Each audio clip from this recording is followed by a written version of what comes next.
আসসালামু আলাইকুম সুপ্রিয় একাদশ দ্বাদশ শ্রেণীর শিক্ষার্থীরা। আমি তোমাদের পঞ্চম অধ্যায় পড়াচ্ছিলাম প্রোগ্রামিং চ্যাপ্টার। সেই ধারাবাহিকতায় আমি আজকে তোমাদের পড়াবো কিওয়ার্ড এবং স্টেটমেন্ট। কিওয়ার্ড কি এবং স্টেটমেন্ট কি এই বিষয়ে আলোচনা করার জন্য, যাতে তোমরা একটু বুঝতে সুবিধা হয়, সে কারণে আমি তোমাদের একটা ছোট্ট একটা সি প্রোগ্রাম পাশে লিখে রেখেছি। দুইটি সংখ্যার যোগফল নির্ণয়ের একটা খুব ছোট সিম্পল একটা সি প্রোগ্রাম। এখন এই সি প্রোগ্রামটা লিখেছি আমার কিওয়ার্ড এবং স্টেটমেন্ট বোঝানোর সুবিধার্থে।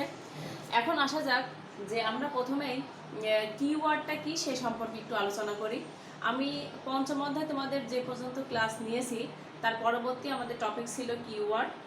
কিওয়ার্ডটা কি এই বিষয় নিয়ে আমি তোমাদের বলছি। তোমাদের পেজ নম্বর 440 পেজ, এটা হলো তোমাদের 440 নম্বর পেজে তোমরা এটা পাবা।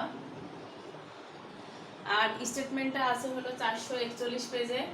তোমাদের যে টেক্সট বুক, তোমাদের টেক্সট বইয়ের আমি পেজ নম্বরটা বলে দিলাম যাতে তোমাদের দেখতে সুবিধা হয়, তোমাদের যাতে তোমরা সহজেই খুঁজে পাও।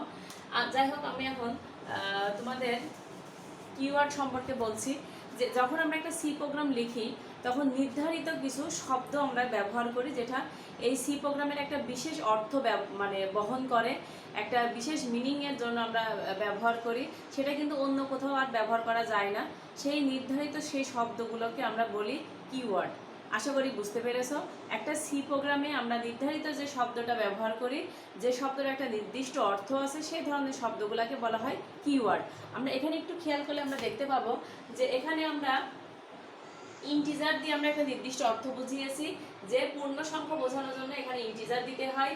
আবার এখানে আমরা ইন্টিজার না দিয়ে যদি ফ্লট দিই বা ইপিলস ব্যবহার করি, তাহলেও কিন্তু একটা নির্ধারিত একটা শব্দ হবে, অর্থাৎ একটা নির্দিষ্ট কোনো কিছুকে বোঝাবে। এই ধরনের একটা সি প্রোগ্রামিংয়ের মধ্যে এই ধরনের যেসব শব্দগুলো আছে সেগুলোকে আমরা বলছি হলো কিওয়ার্ড। এখন এই কিওয়ার্ড সি প্রোগ্রামিংয়ে কিওয়ার্ড আছে মোট 32টি। প্রোগ্রামিং সি প্রোগ্রামে 32টা কিওয়ার্ড আছে, এটা একটু মনে রাখবা। এবং যখন আমরা C++ ল্যাঙ্গুয়েজ ব্যবহার করি তখন এই 32টা কিওয়ার্ড তো থাকেই, তার সাথে আরও বাড়তি 30টা, মোট 62টা কিওয়ার্ড ব্যবহার করা হয়। তাহলে আমরা মোটামুটি কিওয়ার্ড সম্পর্কে ধারণা পেলাম যে কিওয়ার্ড কি। কিওয়ার্ডের একটা চার্ট তোমাদের বইতে আছে, তোমরা একটু দেখে নিবা যে কোন 30টা বা কোন 32টা শব্দ আমরা কিওয়ার্ড হিসাবে সি প্রোগ্রামে ব্যবহার করি, এগুলো তোমরা সেখানে পাবা। তো যাই হোক, এবার আমরা আসি স্টেটমেন্ট কি। স্টেটমেন্ট বলতে আমরা কি বুঝি? স্টেটমেন্ট বলতে আমরা বুঝি আসলে এক একটা লাইন। সি প্রোগ্রামের প্রত্যেকটা লাইনকেই স্টেটমেন্ট বলে। তবে যদি তার চেনার হলো খুব সহজ উপায়, যে একটা স্টেটমেন্ট আমি চিনবো কিভাবে যে এটা একটা স্টেটমেন্ট। একটা সি প্রোগ্রামের প্রত্যেকটা লাইনের শেষে যদি একটা সেমিকলন থাকে, তাহলে সেগুলোকে আমরা স্টেটমেন্ট হিসেবে চিহ্নিত করি। যেমন এখানে একটু খেয়াল করে দেখো যে আমরা এই যে সেকেন্ড ব্র্যাকেট একটা দিয়েছি, এর মধ্যে প্রত্যেকটা লাইনের শেষে কিন্তু আমি সেমিকলন ব্যবহার করেছি। তার মানে তোমরা বুঝতেই পারছো যে একটা সি প্রোগ্রামিং এর মধ্যে যে লাইনগুলো আমি ব্যবহার করেছি, যার পিছনে আমরা সেমিকলন দিয়েছি, সেইগুলো কিন্তু প্রত্যেকটাই এক একটা স্টেটমেন্ট। তবে এই স্টেটমেন্টের মধ্যে কিন্তু একটা এক্সপ্রেশনও আছে। আমার এর আগের ক্লাসটাতে আমি এক্সপ্রেশন সম্পর্কে তোমাদের পড়িয়েছিলাম। এক্সপ্রেশন তোমরা জানো যে কোনো ম্যাথমেটিক্যাল যে ইকুয়েশনগুলো বা গাণিতিক যে সমীকরণ বা যে লাইনগুলো ব্যবহার করা হয় সেগুলোকে এক্সপ্রেশন বলে। তাহলে একটু খেয়াল করে দেখো দেখি যে এই যে আমি স্টেটমেন্টগুলো লিখেছি তার মধ্যে এইটা কোনো গাণিতিক লাইন কিনা। এখানে আমি দুইটা সংখ্যা যোগফল নির্ণয় করা দেখিয়েছি। তার মানে প্রত্যেকটাই কিন্তু স্টেটমেন্ট, কিন্তু প্রত্যেকটাই কিন্তু এক্সপ্রেশন না। শুধুমাত্র যেটা গাণিতিক এক্সপ্রেশন বোঝাবে বা গাণিতিক যে লাইনটা হবে, শুধুমাত্র সেটাই আমাদের এক্সপ্রেশন হবে। তার মানে এক্সপ্রেশনও কিন্তু এক ধরনের স্টেটমেন্টই। তো যাই হোক, আর কি তোমরা বুঝতে পেরেছো যে এই প্রত্যেকটা লাইনকে আমরা স্টেটমেন্ট বলি। এখন স্টেটমেন্ট দুই প্রকার। স্টেটমেন্ট হলো দুই প্রকার। একটা আছে হলো ইনপুট স্টেটমেন্ট, আর আরেকটা আছে হলো output statement.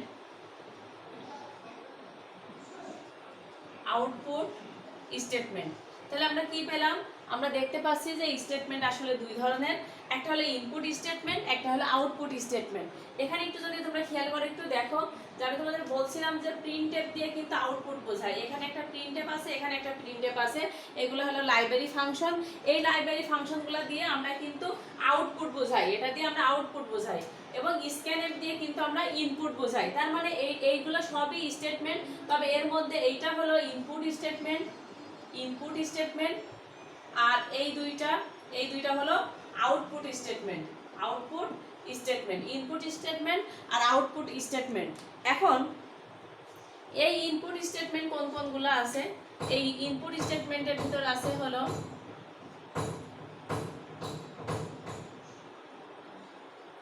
Scanf, gate C, অবশ্যই এগুলো যেহেতু লাইব্রেরি ফাংশন, এরকম ফাংশনের চিহ্ন থাকবে ব্র্যাকেট, গেটস, গেট স্ক্যান, এইগুলা সবই ইনপুট স্টেটমেন্ট। শুধুমাত্র যে এখানে স্ক্যানএফ ব্যবহার করলে হবে তা না, এখানে গেটস সি, গেটস বা গেট স্ক্যান এগুলাও কিন্তু ইনপুট স্টেটমেন্ট। আউটপুট স্টেটমেন্টের মধ্যে আছে প্রিন্টএফ, প্রিন্টএফ, পুটসি, পুটস আছে, পুটক্যার, পুটক্যার, এগুলা সবই কিন্তু আউটপুট স্টেটমেন্ট। তাহলে তোমরা বুঝতে পারছো যে স্টেটমেন্ট দুই প্রকার, একটা হলো ইনপুট স্টেটমেন্ট আর একটা হলো আউটপুট স্টেটমেন্ট। এখন এগুলো নিয়ে আমি আরেকটু বিস্তারিত তোমাদের একটু পড়াবো।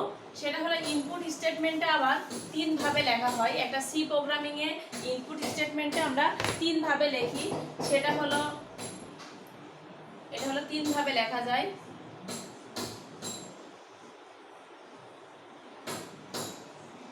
তিন ভাবে লেখা যায়, একটা হলো আমরা অ্যাসাইন করে দিতে পারি,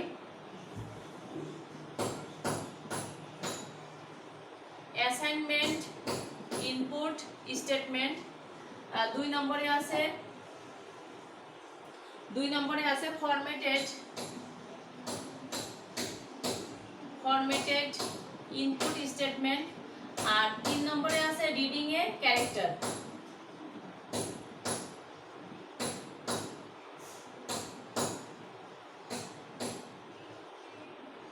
ইনপুট স্টেটমেন্ট সবগুলো ইনপুট স্টেটমেন্ট। তাহলে আমরা বুঝতে পারছি যে ইনপুট স্টেটমেন্ট তিন ভাবে লেখা যায়, একটা হলো অ্যাসাইনমেন্ট ইনপুট স্টেটমেন্ট, একটা হলো ফরম্যাটেড ইনপুট স্টেটমেন্ট, আর একটা হলো রিডিং এ ক্যারেক্টার।